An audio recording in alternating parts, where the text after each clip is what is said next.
Primários, 3 a 5 anos, juniores de 6 a 8. Adolescentes, 10 a 14. E jovens, 15 a 22. As idades aí para você saber para que sala você vai. E o restante fica aqui. Ok, valeu. Então, queridos, nós vamos continuar nos nossos panoramas. Estamos chegando aí, eu diria que na reta final, né? Quase já do Novo Testamento.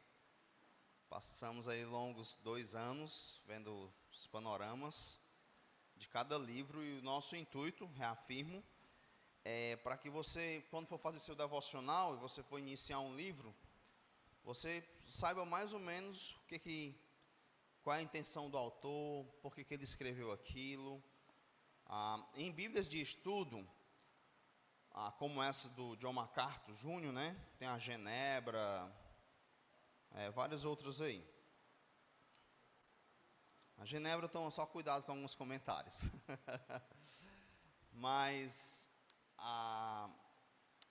sempre no início da Bíblia você vai ter, vou até abrir a minha aqui para vocês verem, para eu dizer bem direitinho como é, que ajuda muito nisso que a gente está fazendo. Na verdade, o que a gente passa para vocês é mais ou menos isso que você vai encontrar.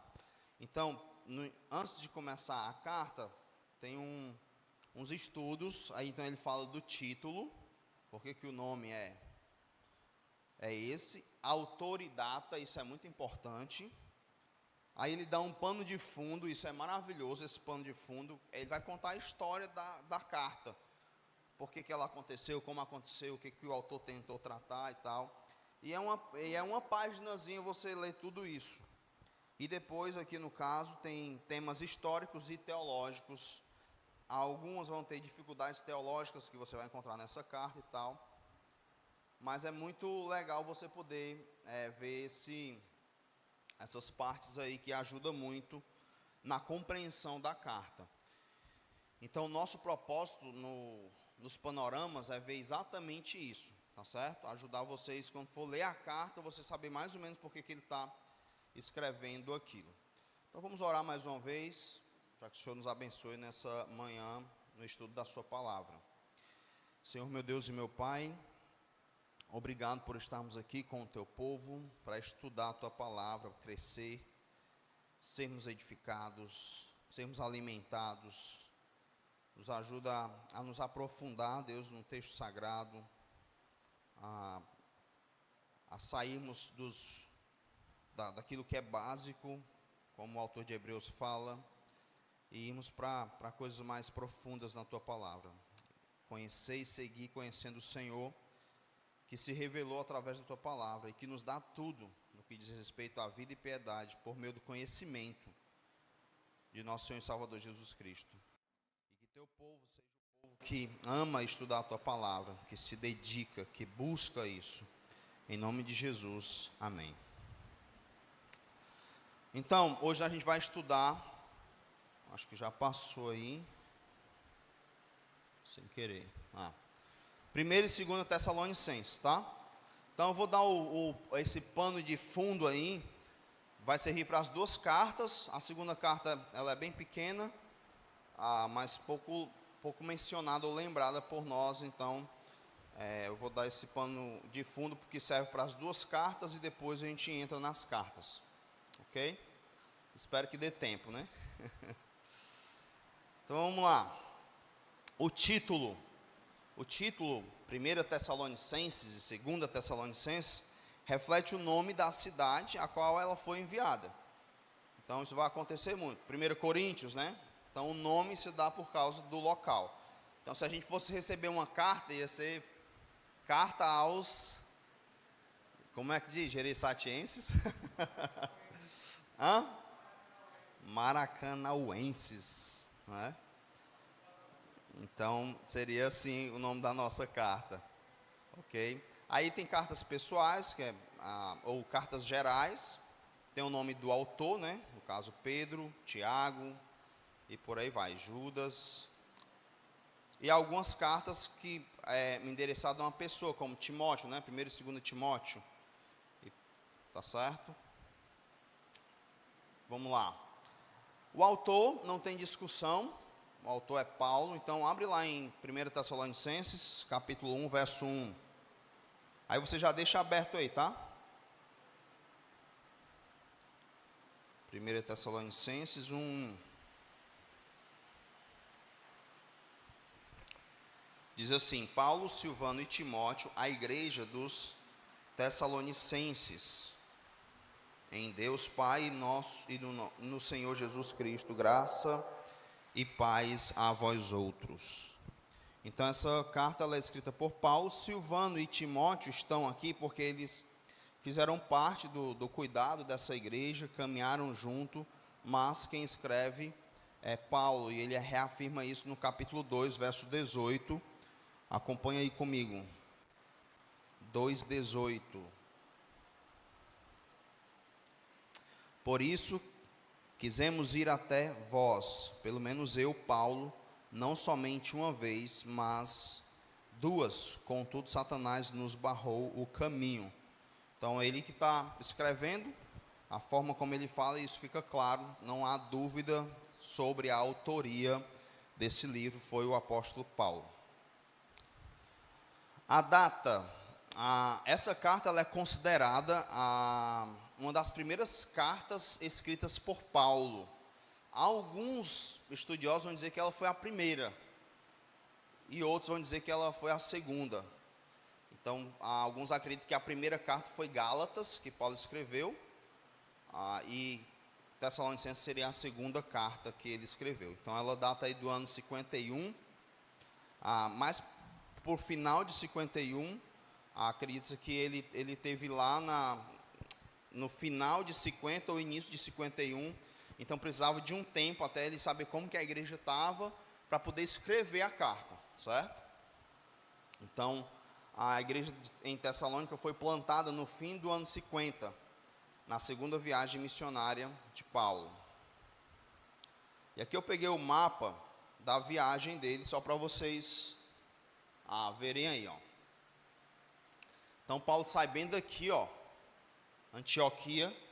Lembra que aqui, essa igreja, a igreja que nasce aqui, da dispersão lá de Atos, né, da perseguição que veio sobre Estevão, aí a igreja se espalha e nasce uma igreja muito forte aqui.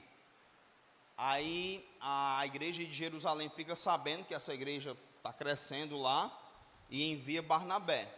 E Barnabé então vai em busca de Paulo. Vocês lembram que no início da conversão de Paulo ele é levado a Jerusalém, mas parece que o pessoal tinha medo dele. E aí ele então passa 14 anos, pelo menos no anonimato. E aí Barnabé, quando está aqui, lembra de Paulo, diz: eu vou buscar Paulo para ajudar aqui. E aí eles então começam a trabalhar. E aí estão servindo lá, a igreja está crescendo, tem líderes, profetas, mestres na igreja, e o Espírito Santo vai e diz: separem para Barnabé e Paulo para a obra que eu os tenho chamado. E aí eles são enviados. Aí eles fazem a viagem missionária e voltam para a igreja de Antioquia. Só abrindo parênteses, não existe essa história de missionário ter carreira solo. Missionário, ele tem que ter uma igreja, tem que ter um pastor, certo? Ele sai da igreja. Esse negócio: não, eu sou missionário. Até de que igreja? Não, eu sou de nenhuma igreja. Não existe isso não. Paulo, que era Paulo, após uma viagem missionária, retornava para a sua igreja para prestar relatório. E aqui na segunda viagem ele faz a mesma coisa. Então ele vai, Derbe, Listra, Icônio, vai subindo, ó, Troade, daqui ele chega em Filipos, tá? Aí vem para Anfípolis e daqui ele vai para Tessalônica. Aqui é toda a região da Macedônia. Aí aqui em Tessalônica, essa informação é importante para você entender o conteúdo da carta. Quando ele chega em Tessalônica, ele prega por 3 semanas, 3 sábados. Aonde que ele pregava? Quem lembra? Na sinagoga. Tessalônica. Ele prega por 3 sábados. E aí tinham judeus lá que viram que tinham pessoas se convertendo. E aí esses judeus então se insurgem contra Paulo, entram na casa de um homem chamado Jason, né, pastor Admin? Entram na casa à procura de Paulo, não encontram ele, então arrastam o coitado do Jason para fora e denunciam ele, dizendo que ele está fazendo arruaça na cidade. Aqueles que têm atormentado o mundo chegaram até nós. E aí eles dão um jeito de mandar Paulo e Silas embora. E aí eles vão para Bereia. Lembra dos bereanos? Que eram nobres e tal, né? Porque conferiam nas escrituras tudo que Paulo ensinava. E aí quando eles chegam lá na Bereia, então tá Paulo, Silas e Timóteo aqui, tá? Timóteo, tudo indica que ele estava aqui em Filipos, ele não vai para Tessalônica, tá só Paulo e Silas aqui. Então eles saem daqui de Tessalônica e vão para Bereia, os dois, Paulo e Silas, tá certo? Aí, os judeus de Tessalônica, olha como essa igreja nasceu num canto complicado. Eles não são satisfeitos que Paulo tinha fugido, eles vão aonde? Vão em Bereia atrás de Paulo.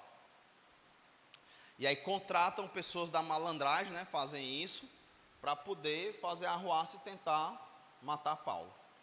Aí quando os irmãos ficam sabendo disso, Paulo sai de noite às escondidas e ele vai para Atenas. Aí ele diz, depois vocês mandam vir Timóteo e Silas para onde eu estou. Então Paulo vai para Atenas. Eles se encontram aqui novamente. Paulo, Silas e Timóteo estão aqui em Atenas agora. E aí Paulo, ele está muito preocupado com esses irmãos lá em Tessalônica. Porque tudo indica que ele passou 3 semanas. Alguns vão defender que ele passou 3 meses lá. E outros vão dizer que foi só 3 semanas por causa do relato, né? Que diz que ele, por 3 semanas ele ensinou e aconteceu esse evento com Jason.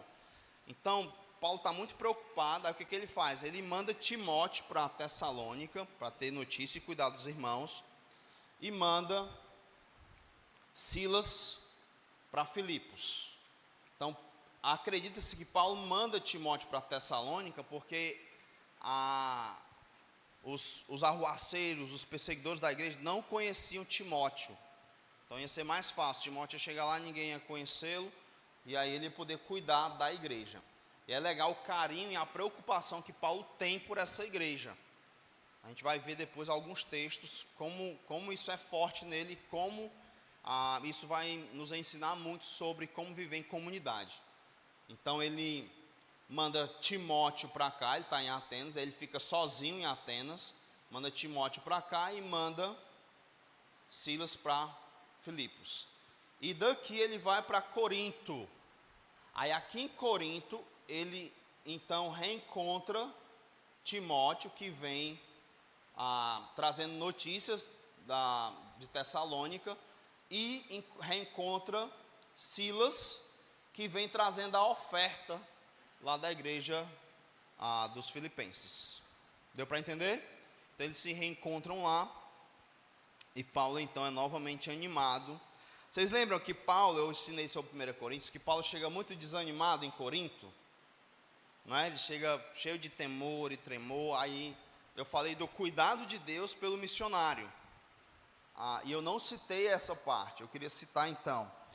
Quando Paulo está desanimado, Deus manda para lá Priscila e Áquila, que vão ajudar Paulo, fazedores de tenda. Paulo vai provavelmente morar com eles. Você vai ter Silas, que desce da igreja de Filipos, trazendo oferta para Paulo, uma demonstração de amor, que ele vai falar na carta aos filipenses. E você tem Timóteo, que vem da igreja de Tessalônica, que Paulo estava muito preocupado com ela. E aí, quando Timóteo vem de Tessalônica, aí lembra, Paulo está desanimado.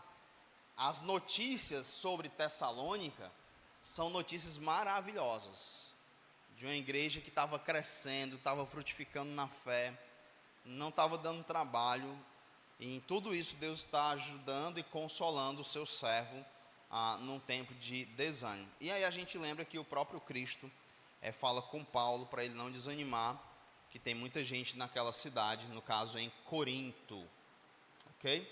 Então eles se reencontram aqui. Então essa é mais ou menos a história, como acontece isso aí. Você pode ver tudo isso em Atos. Para frente. Aí depois, só para terminar a viagem, né? Deixar Paulo aqui preso. Ele vai para Éfeso e aí ele desce para cá, para Jerusalém. Não sei se vocês vão ver. Depois Cesareia, sobe novamente para Antioquia, para a sua igreja mãe, para prestar contas. A cidade de Tessalônica, era uma grande e próspera cidade, localizada no extremo norte do Golfo Termaico, na Macedônia.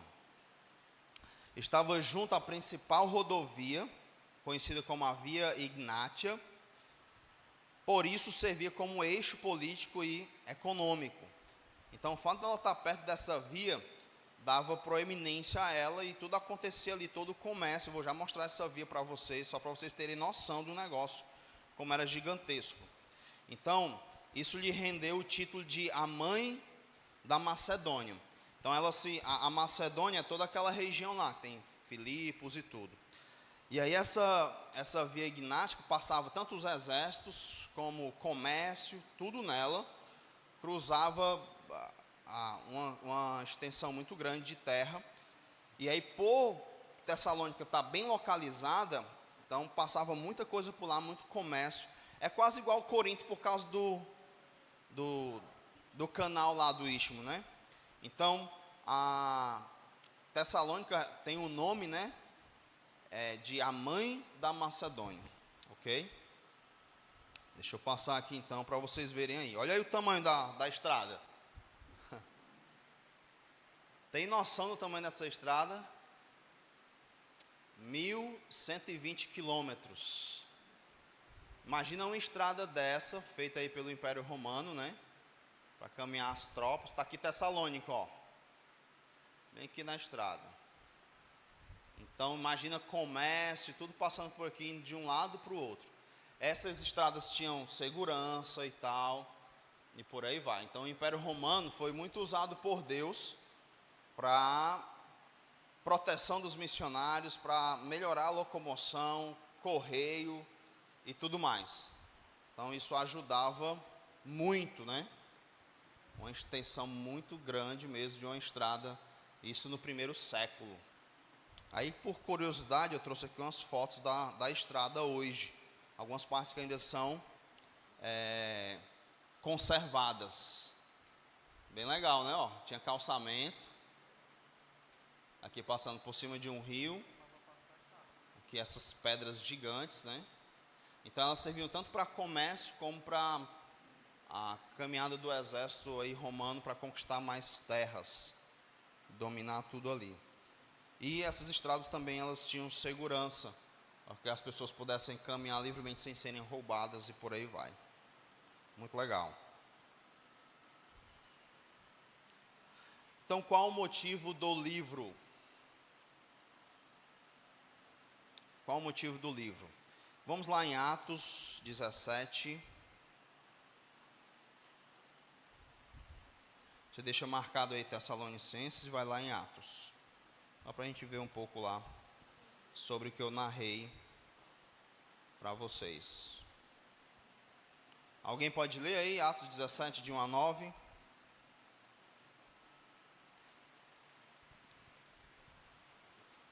Oi, som. Tendo passado por Anfípolis e Apolônia, chegaram a Tessalônica, onde havia uma sinagoga judaica.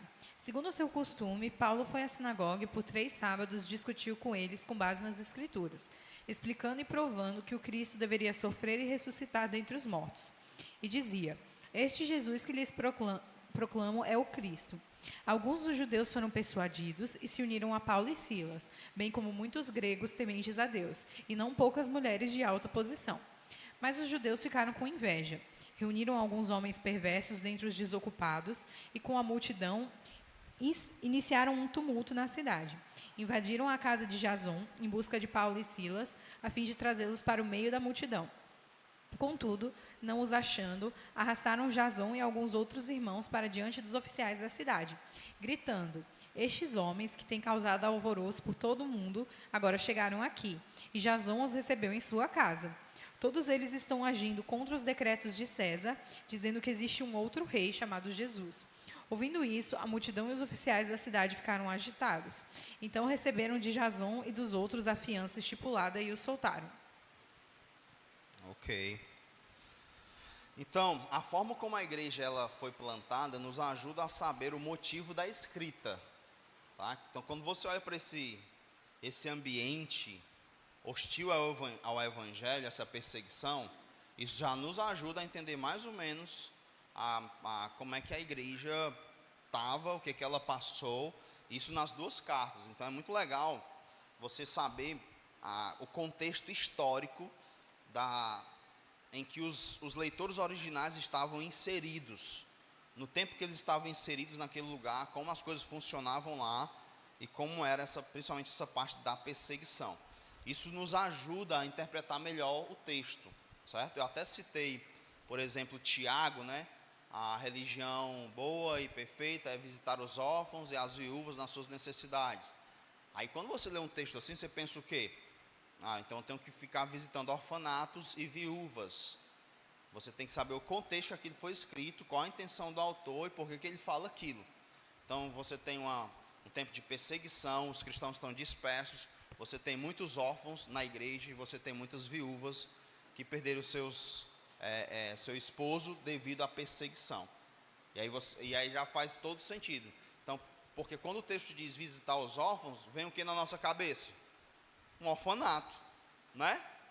Vem um orfanato. Só que quando você sabe o contexto histórico da carta, isso te ajuda a interpretar melhor.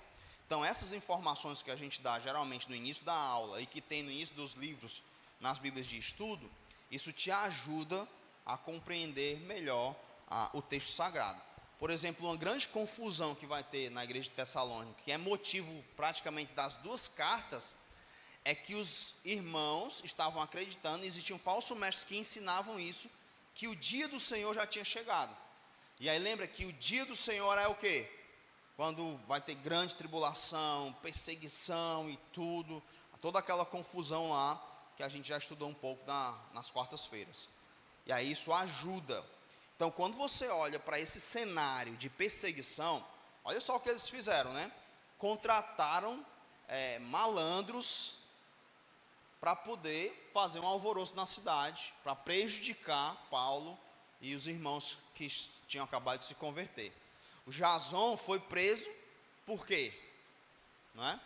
Então ele é preso porque ele é acusado de estar causando alvoroço na cidade. E foi tudo uma armação. E aí ele tem que pagar uma fiança e ficar livre ali. E Paulo teve que sair de lá às pressas, não deu nem tempo de organizar a igreja, nem nada, né? Então, o máximo que se acredita que Paulo passou nesse lugar foi 3 meses, e alguns dizem que foi só 3 semanas. Por isso você vai ver na carta o coração de Paulo apertado, por como é que estão aqueles irmãos, né? Porque você imagina, né? Você vai para um lugar, aí os irmãos se convertem em 3 semanas, e você está feliz com isso, de repente você tem que sair correndo. Como é que esses irmãos vão ficar, né? Como é que eles vão ser discipulados, cuidados? Como é que eles vão resistir firmes na fé em meio à perseguição? Eles que se converteram agora, não tem nenhuma envergadura espiritual, maturidade e por aí vai. Então Paulo ficava muito aflito com tudo isso, e aí por isso ele envia Timóteo para lá, por isso ele queria muito voltar lá, ele fala, mas ele diz que Satanás sempre o impediu.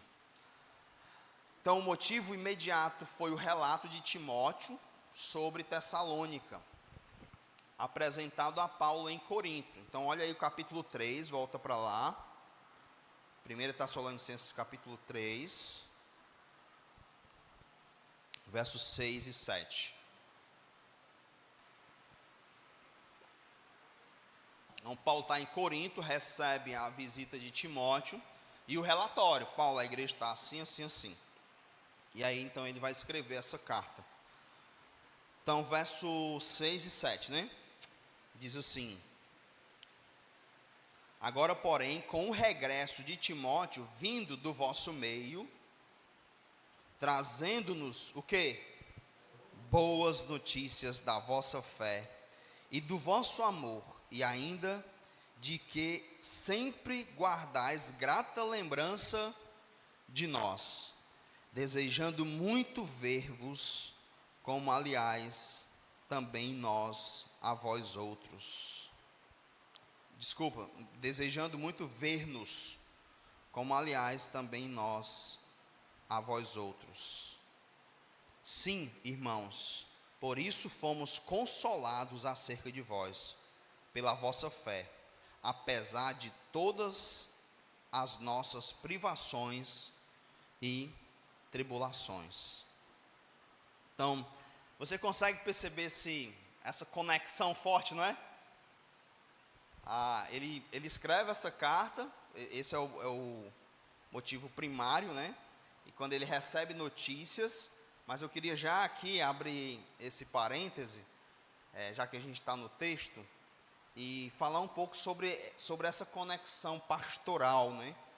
Então, a igreja, ela está crescendo na fé, e são boas notícias, mesmo em meio à perseguição. No início do capítulo 3, olha só o que ele diz aqui, ó. Vamos ler a partir do verso 1, só para você ver. Pelo que, não podendo suportar mais o cuidado por vós, pareceu-nos bem ficar sozinho em Atenas. Lembra que eu falei para vocês que ele envia Timóteo para lá e envia Silas para Filipos. Aí ele diz, eu não podia mais suportar o cuidado por vocês. Era tipo assim, esse cuidado, esse carinho estava tomando conta dele, e ele tinha uma escolha, ou ficar só em Corinto, né, para cuidar deles, ou deixá-los sem cuidado e ficar com Timóteo. Que drama, né? E aí, qual é a escolha dele? Ficar sozinho. Lembra que 2 Timóteo, ele diz assim, todos me abandonaram. Na minha primeira defesa, ninguém me assistiu. De fato, algumas pessoas abandonaram a Paulo, mas alguns de seus companheiros e amigos leais, Paulo os mandou para cuidar de igreja. E foi a opção dele ficar sem ninguém, porque ele queria cuidar das igrejas. Entre todos os sofrimentos que Paulo fala, ele vai dizer isso em 2 Coríntios, sofrimentos físicos, no final ele diz assim, e ainda tenho o que pesa sobre mim todos os dias, a preocupação com as igrejas. Então isso marca muito a minha vida enquanto pastor, né? Mas isso também deve marcar a igreja do Senhor, porque você vê essa conexão, essa amizade e esse amor na comunidade. Então isso é muito vivo, é muito real, tá? Veja comigo aí o verso 17 do capítulo 2. Ora, nós, irmãos, orfanados por breve tempo de vossa presença, é poético, né?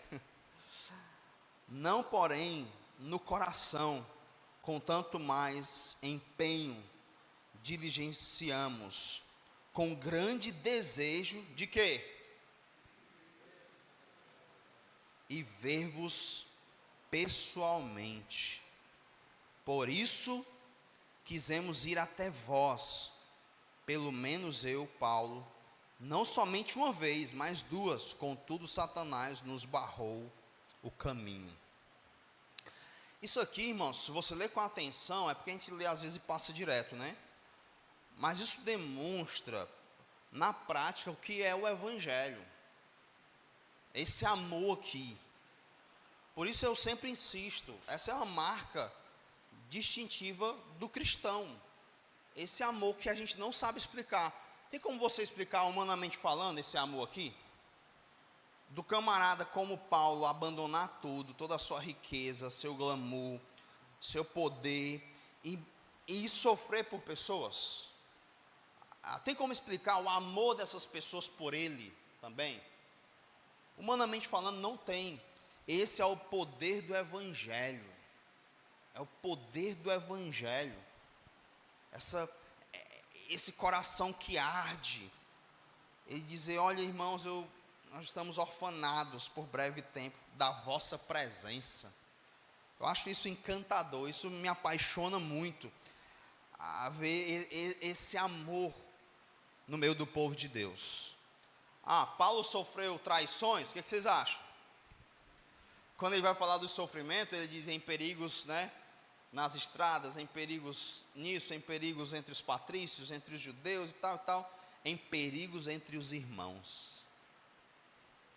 Então tinha os falsos irmãos também. Tiveram os que abandonaram Paulo. Tiveram os que causaram muitos males a ele. Ele desistiu? Por quê? O que vocês acham? Quer falar, Alex?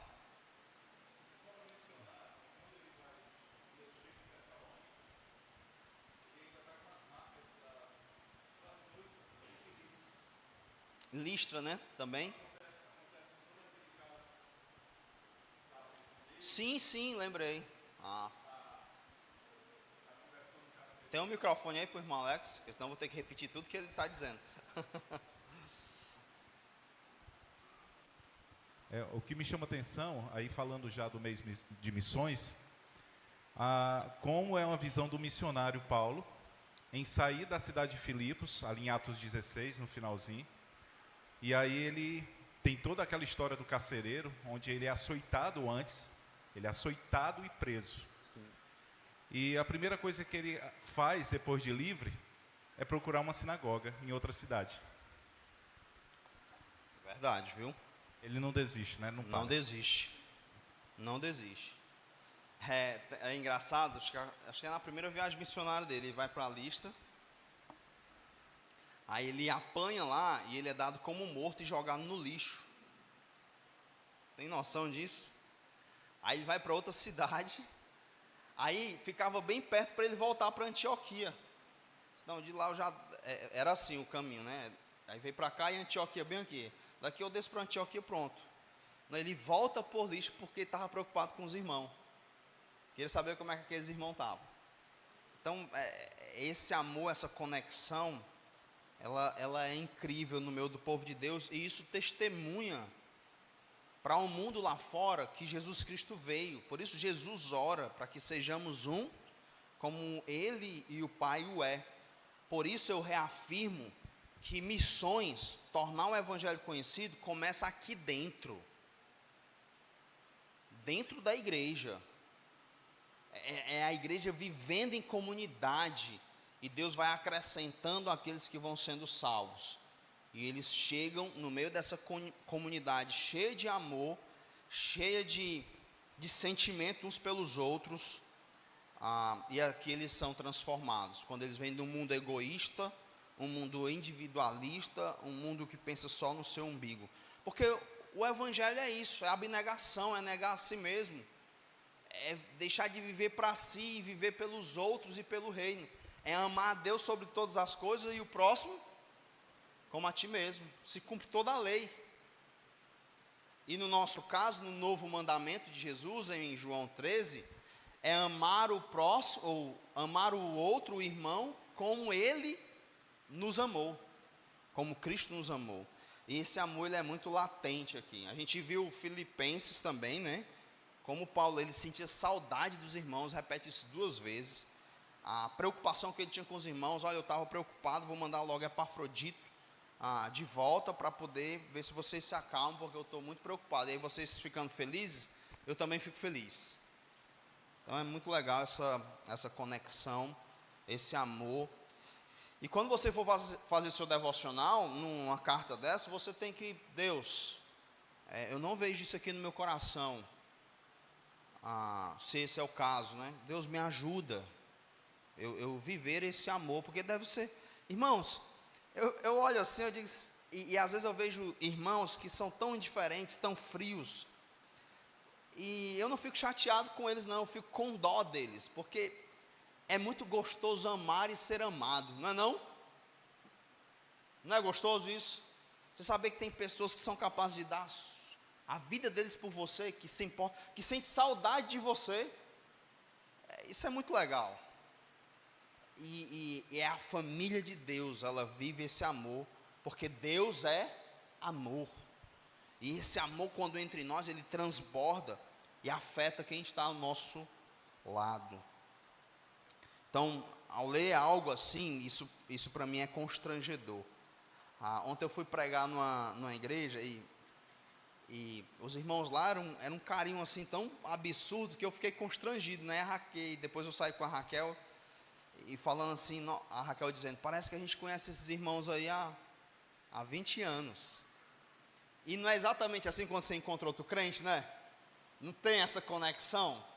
Às vezes você nem conhece, eu gosto até de falar, né? Eu te conheço há pouco tempo, mas te amo com amor de muitos anos. Grava essa frase aí, viu? Mas esse é o poder do Evangelho. Ele faz isso. Por isso que a gente chora com os que choram. Por isso que às vezes a gente acorda de madrugada lembrando de alguém da igreja e vai orar por eles. Por isso que o nosso coração fica apreensivo quando a gente vê um dos nossos irmãos passando por aflição. É esse amor aqui. Olha aqui o verso 8 do capítulo 3. Vou ler a partir do 7. Já li o 7, mas vou ler de novo. Sim, irmãos, por isso fomos consolados acerca de vós, pela vossa fé, apesar de todas as nossas privações e tribulações.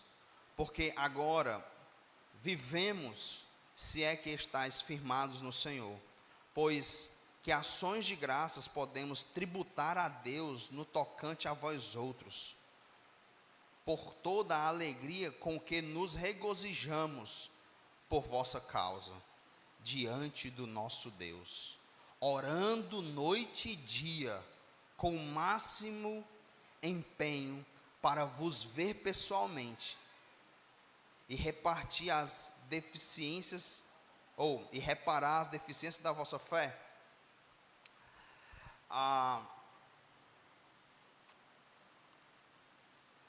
É muito maravilhoso quando você consegue viver esse tipo de alegria aqui. João dizia assim: não tenho maior alegria do que essa, de saber que os meus filhos andam na verdade. Essa alegria aqui, ela acontece com alguém que deixou de viver uma vida egoísta e começou a viver em prol do outro.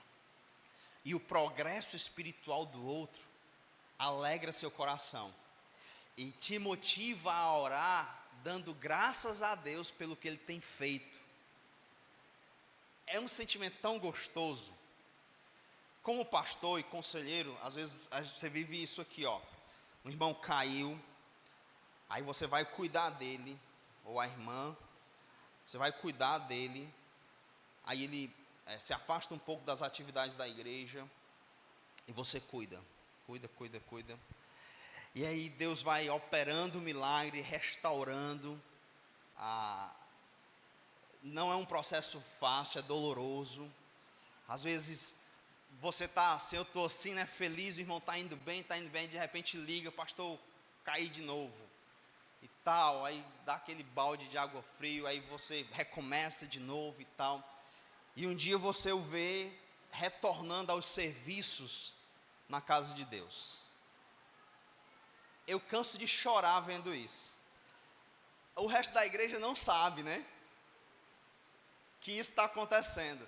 Talvez se você me ver chorando, se o pastor hoje está emocionado, né? Às vezes é porque eu estou vendo uma ovelhinha retornando aos serviços ao rei. Isso é incrível. É uma alegria que só tem quem se doa pela vida do outro, porque é o tipo de alegria que você sente ao ver o progresso do outro. Você chorou com ele na queda, e agora você chora de alegria na sua restauração. E seria muito incrível se todos nós vivêssemos isso. Seria maravilhoso. Paulo, então, ele demonstra todo esse amor por essa igreja, a igreja por ele. Ele diz que ora noite e dia, ao máximo, empenhado. Para quê? Para ver os irmãos. É por isso que para mim é difícil de engolir um crente que não tem compromisso nas reuniões da igreja. Porque é aqui que a gente se vê, né? A grande maioria se vê só aqui. Não existem outros eventos. E às vezes a gente passa um mês sem ver a igreja. Nem sente saudade. Não ora por isso. Eu lembro, no início da minha fé, a gente se mudou e eu fui morar no Metrópole e a igreja era na Parquelândia.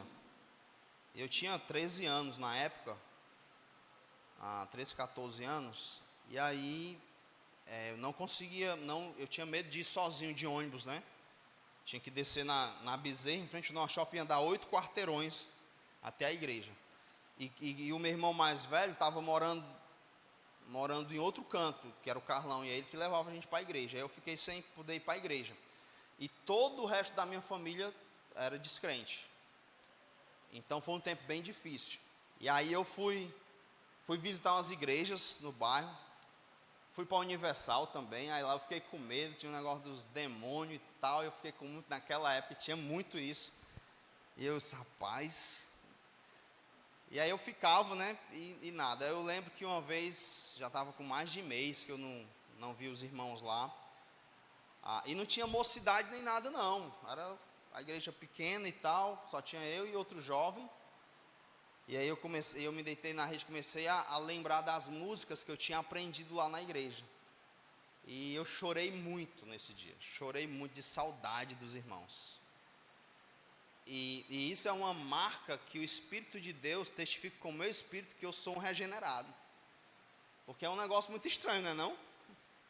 Como é que alguém, praticamente um adolescente, chora com saudade dos irmãos, e eu não tinha essas amizades profundas na igreja.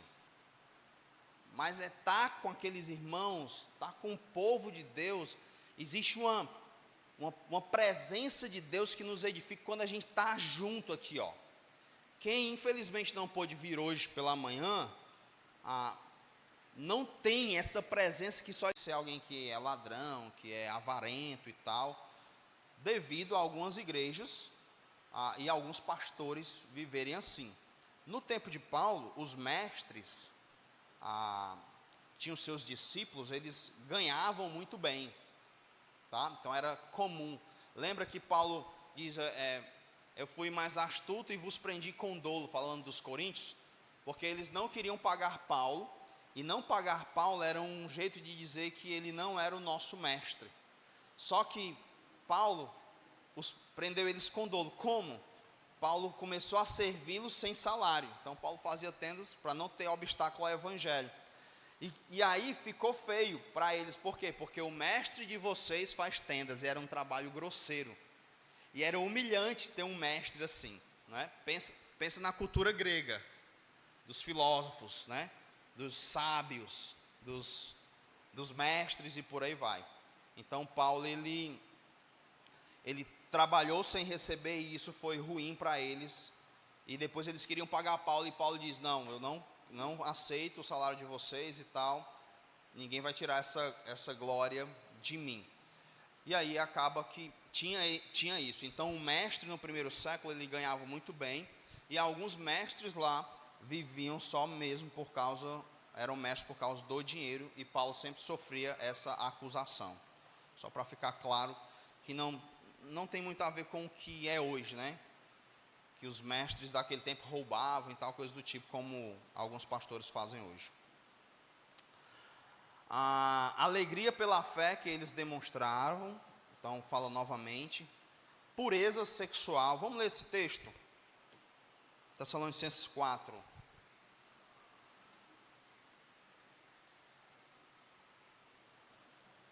Por que pureza sexual? O que vocês acham? Por que Paulo vai falar desse assunto nessa igreja? Que está tão vibrante, crescendo.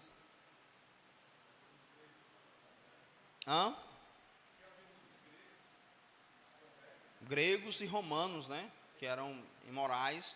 E você tem o comércio. Lembra? Havia Ignátia.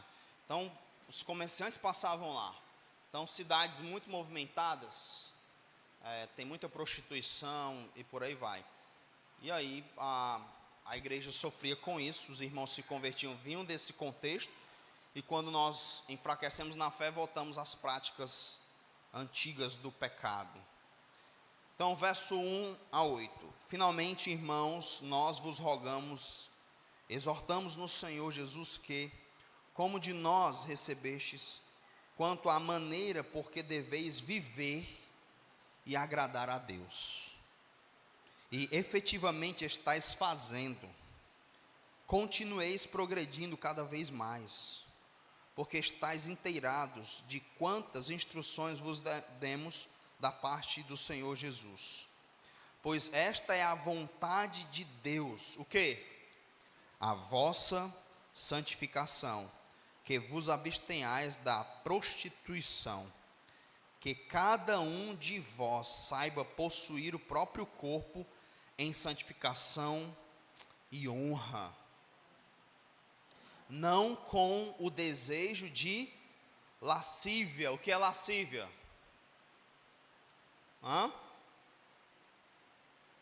Alguém sabe?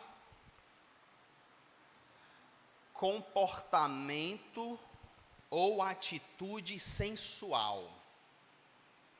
Então eles não deviam viver assim. E como é que você faz isso? Usando o seu corpo. É um decote, é uma calça colada, marcando o corpo, é um short curto, é um olhar, e por aí vai. Os homens, né, querendo mostrar que agora estão sarados e tal, e usa também short curto. E hoje tem que falar isso até para os homens, né? Então, esse comportamento ou atitude sensual. Muito terrível isso. Então, tomem cuidado com isso. Deixa eu abrir um pequeno parênteses aqui. O mundo está tão depravado. Ontem eu estava pensando sobre isso, lendo Sodoma e Gomorra hoje de manhã. E Deus diz, o clamor deles chegou até mim. Eu disse, rapaz, o clamor da terra deve estar direto lá, viu? Porque o negócio está muito bagunçado. Então, hoje em dia, os irmãos têm que tomar muito cuidado com o padrão de como você vai usar o corpo em santificação e honra. Por quê? Porque virou comum, tornou-se comum a sociedade se vestir mal. Não é assim? Você vai numa academia, parece que você está numa praia. Não é? Antigamente era só na praia. Você vai... Antigamente o homem, para ver coisas terríveis, ele tinha que comprar uma revista. Hoje em dia, às vezes ele vai numa praia, numa academia, e ele já está lá escancarado. Não é? E aí, nós temos que tomar cuidado, porque mesmo mal vestidos, nós ainda estamos num bom padrão, comparado com o mundo. Entende? Estão me entendendo meu raciocínio? Então, mesmo você usando um shortinho aqui curto, assim no meio da perna, ainda você está bem vestido comparado com as mulheres da academia, que mostram as nádegas e por aí vai. Então, cuidado com isso, para você não expor seu corpo. E, principalmente, sempre pense assim, por que eu quero mostrar? Você já prestou atenção quando alguém, eu manjo logo, alguém começou a malhar. Os homens começam a arrumar logo uma roupinha colada. Começam a andar de camiseta. E agora começam a usar shortinho curto. Esse é um negócio ridículo. Com todo respeito aos homens, se é que eu posso chamar de homens. Shortinho curto, né? Aí lá vai a gente ter que admoestar. O pastor vai dizer, pastor, o senhor viu o Instagram de fulano? Qual o problema? Você está vendo o shortinho que ele está usando? Meu Deus. Enfim. Aí as mulheres do mesmo jeito. Começou a treinar, começou a tornear as pernas. Tem que botar logo uma roupa colada para mostrar que eu estou com as pernas, né? E agora, e aí chama a atenção. Aí usa aquelas roupas coladas que marcam o corpo. Alguém disse que é assim, uma roupa colada é um terreno cercado, você sabe que tem um dono, mas você vê tudo que está dentro. Está só cercado. Então, cuidado com isso. Cuidado com isso, com essas marcas, porque isso gera lascívia. E nenhum cristão, nenhuma cristã devia possuir o corpo com desejo de lascívia, como os gentios fazem. Olha o que o texto diz: como os gentios fazem, como os gentios que não conhecem a Deus. Então o povo santo de Deus não possui o corpo assim, tá? Também eu queria falar sobre, não é só a questão do vestir também, mas também das poses. Isso, muito Entendeu? bom. Gestos assim, sensuais também, que a gente vê. Às vezes a roupa até tá legal, mas as expressões não, né? A intenção, né? Sim. Eu acredito que às vezes a pessoa faz uma pose, ela nem tem intenção, né? Mas a pose te associa a um tipo de pose que às vezes uma mulher do mundo faz e é completamente imoral. Então você deve evitar isso. Tem que ter muita sabedoria, irmãos, tá? Eu não acredito que alguém que tem o Espírito Santo, uma irmã, né? Digamos, vai lá no espelho e se veste, hoje eu vou causar mesmo, hoje eu tô... Não, ela não faz isso. Então eu vejo que às vezes é mais... Olha para o padrão, não, acho que eu estou bem vestido, está de boas. E aí as irmãs têm que ajudar umas às outras. Cuidado com esse decote. Cuidado com essa roupa marcando demais. Bota uma blusa maior para se cobrir e tal. E os homens a ajudar também os homens, né? Cuidado com essa roupa colada que marca o bucho. Mas ter esses cuidados. E essa questão das fotos. Cuidado com quem você tira foto na academia. Né? Às vezes você está bem vestido, aí tira a foto lá com uma pessoa quase despida, e você está dizendo o quê? Eu aprovo esse tipo de roupa aqui, ó. E você não consegue explicar isso para as pessoas. Não, é só meu professor, minha professora e tal. Então cuidado com isso, tá? Porque o que está em jogo é maior do que nós. É a honra do Evangelho. Então, o texto continua dizendo, olha só o perigo disso. Eu tenho muito medo disso aqui, olha só. E que nesta matéria... ninguém ofenda, nem defraude a seu irmão. Sabe o que é defraudar o irmão? Aqui nesse contexto, é causar nele um desejo lascivo, sensual, que você não pode suprir. Então, os namorados jamais podem fazer isso. E os irmãos e as irmãs não podem fazer isso com os outros. Você imagina você vir para a igreja e se sentir tentado por uma irmã? Como é que você cultua? Ou você se sentir tentado por um irmão? Não é um negócio maluco, né? É um negócio louco. E eu sei de várias histórias de casais que são amigos na igreja quando acontece uma traição. Dentro da igreja. É um olharzinho aqui, às vezes não é nem a roupa. Começa a olhar torto e tal, rapaz... A gente não pode aceitar isso. Tem que cortar logo. Uma brincadeirazinha aqui. Então tem que tomar muito cuidado. Sempre com respeito. Não é? Então a gente tem que se proteger. E os irmãos, os homens, né, casados, têm que sempre observar a roupa das suas esposas. Às vezes ela se veste, ou das filhas também. E nem é intencional causar lascívia, mas não está legal e tal. Então se ajudem, né? Porque a gente quer agradar o nosso Salvador, a gente não quer ser tropeço. E olha só a ameaça desse texto. Ninguém ofenda nem defraude a seus irmãos, porque o Senhor, contra todas estas coisas, como antes vos avisamos e testificamos claramente, é o quê? É o vingador. A mim me pertence a vingança, diz o Senhor. Ele não vai deixar isso barato. Então, muito cuidado. Muito cuidado com isso. Para frente, condenar o estilo de vida preguiçoso. Em 2 Tessalonicenses, adiantando um ponto, vai ter uma disciplina bíblica por causa de preguiça. Já pensou, Martinha? Hein, pastor Vladimir? Preguiça. Pessoal, não, Jesus vai voltar, preciso trabalhar não.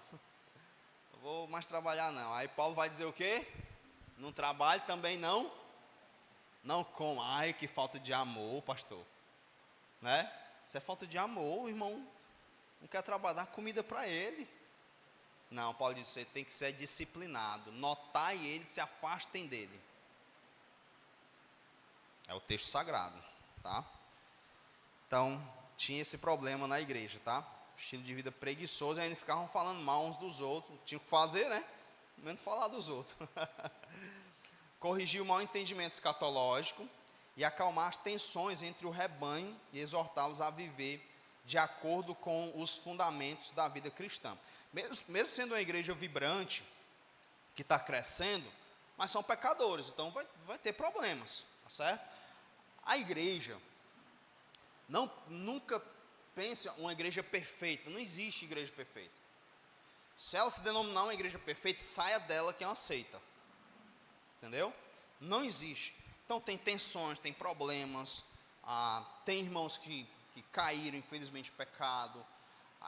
Isso é normal. O que não é normal é aceitar tudo isso, não tratar biblicamente. Então, tinham essas tensões na igreja.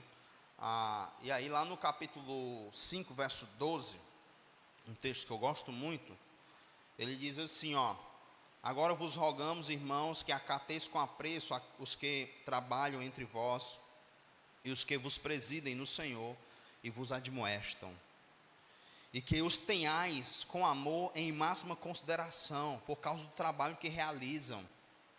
Vivei uns com os outros, vivei em paz uns com os outros.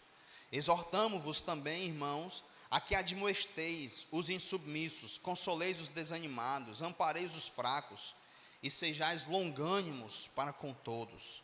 Evitai que alguém retribua a outro mal por mal. Pelo contrário, segui sempre o bem entre vós e para com todos. Regozijai-vos sempre, orai sem cessar. Em tudo dai graças, porque esta é a vontade de Deus em Cristo Jesus para convosco. Não apagueis o espírito, não desprezeis as profecias, julgai todas as coisas, retende o que é bom, abstende-vos de toda forma de mal.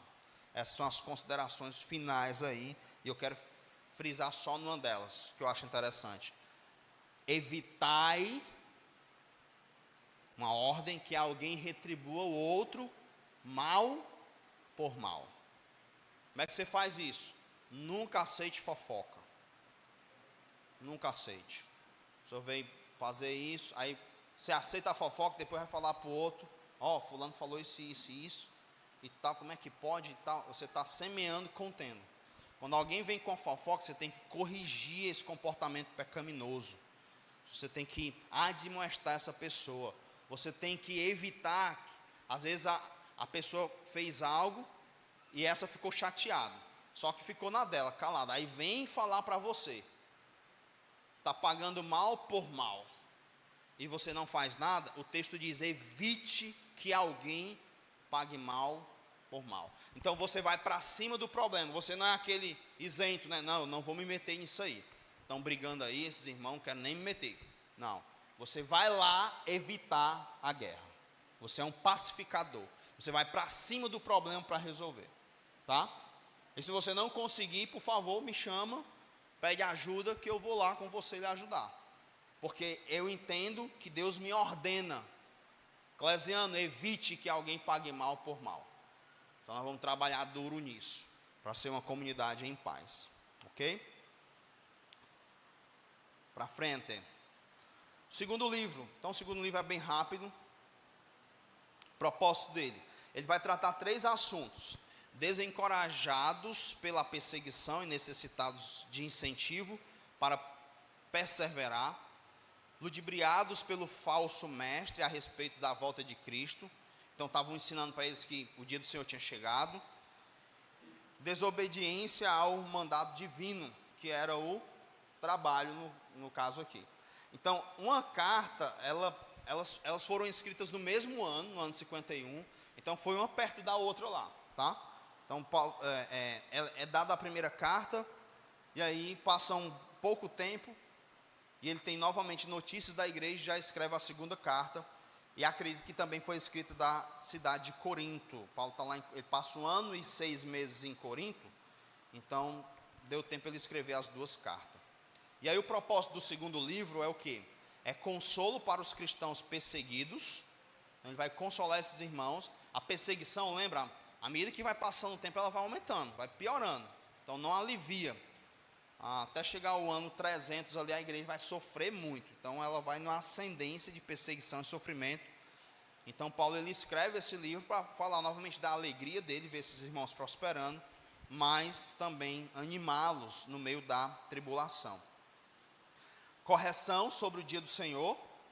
Então vamos ler só esse texto, ele é bem legal. Olha só qual era o problema aqui.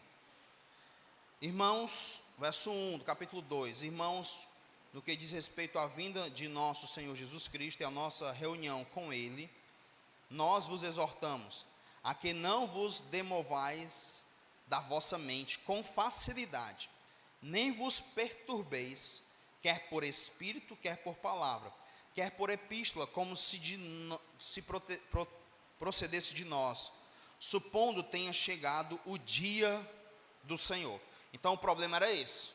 Tinha pessoas dizendo que Paulo escreveu uma carta, que foi o ensino de Paulo, que o dia do Senhor tinha chegado. E aí ele vai dizer, vocês não devem se mover facilmente, vocês não devem acreditar nisso, quer por espírito, quer por palavra, quer por uma carta como se procedesse de nós, supondo que o dia do Senhor chegou. O dia do Senhor não chegou. E como o dia do Senhor, ele é um dia cheio de sofrimento, e eles estavam passando por tribulações, alguns dizem, o dia do Senhor chegou já. E aí estava aquela confusão escatológica na cabeça deles, não fazia sentido isso, tá? Mas estavam acreditando nisso, e aí Paulo vai descrever como é que vai ser o dia do Senhor para eles saber, nós não estamos no dia do Senhor. É o restante do capítulo 2 aí. E finalmente, confrontar os cristãos desobedientes. Isso aqui é curioso. Abre lá, capítulo 3.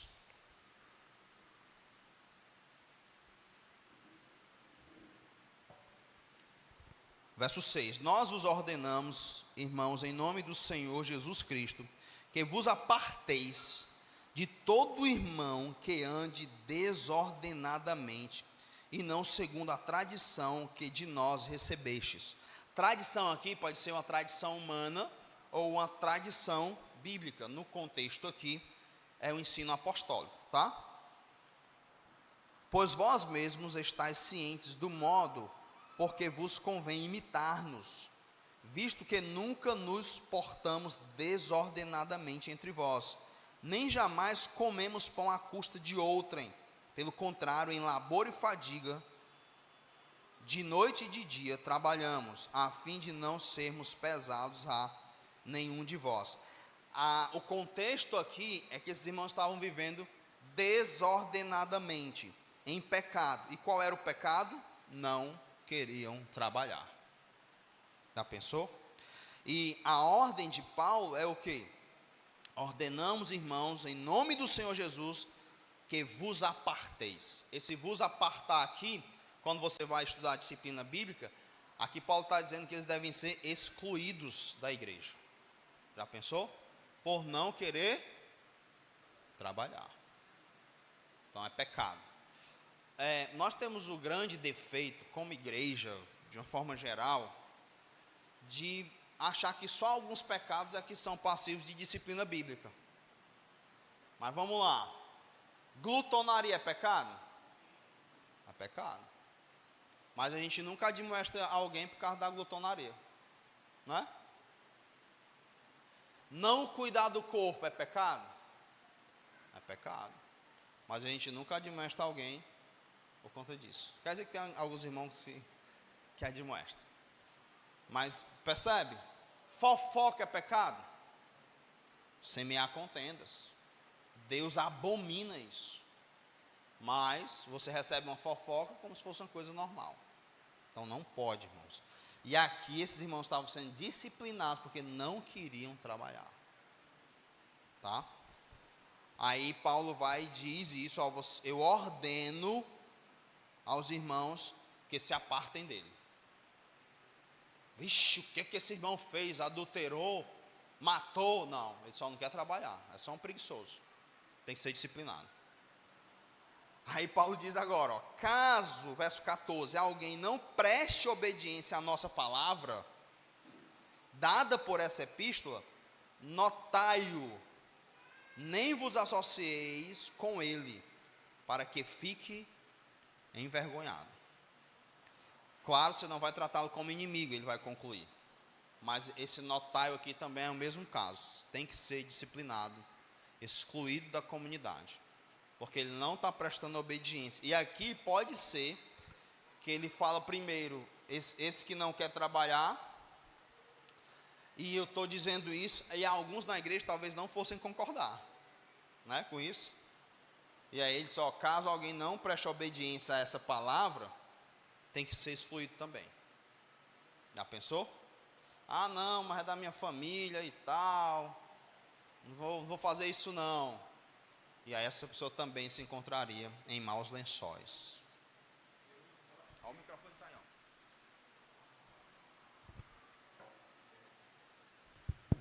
Porque aí nesse caso, muitos acham que o preguiçoso só afeta a ele, né? E no caso, aí ele causa um prejuízo ao povo de Deus, porque ele deixava de trabalhar, mas outros tinham que trabalhar para mantê-lo. Sim. É igual o caso que Paulo também cita sobre as falsas viúvas, né? E elas não deveriam ser incluídas nos donativos. Sim. Só as verdadeiras viúvas, aquelas que realmente não tinham filhos para mantê-las. Amém. Então, muito cuidado com isso e vamos aprender com essas duas cartas, levar a sério os pecados, né? Amém? Amém? Então vamos orar, agradecendo a Deus por esse tempo aqui de aprendizado, que o Senhor nos dê graça para colocar em prática tudo que aprendemos aí nesse panorama. Deus nos ajuda a partir do momento em que adquirimos mais conhecimento da Tua Palavra, adquirimos também mais santidade, mais transformação na nossa vida. Nos dá sabedoria para caminharmos como igreja, para agradar o Senhor. Guarda, Deus, cada um de nós em Teus caminhos. Assim eu te oro em nome de Jesus, amém. Amém, meus irmãos. Deixa eu só dar alguns avisos. 5 minutinhos e a gente retorna, todos os membros devem retornar para a nossa assembleia, tá certo? Onde vamos tomar decisões importantes, ok? E à noite o nosso culto.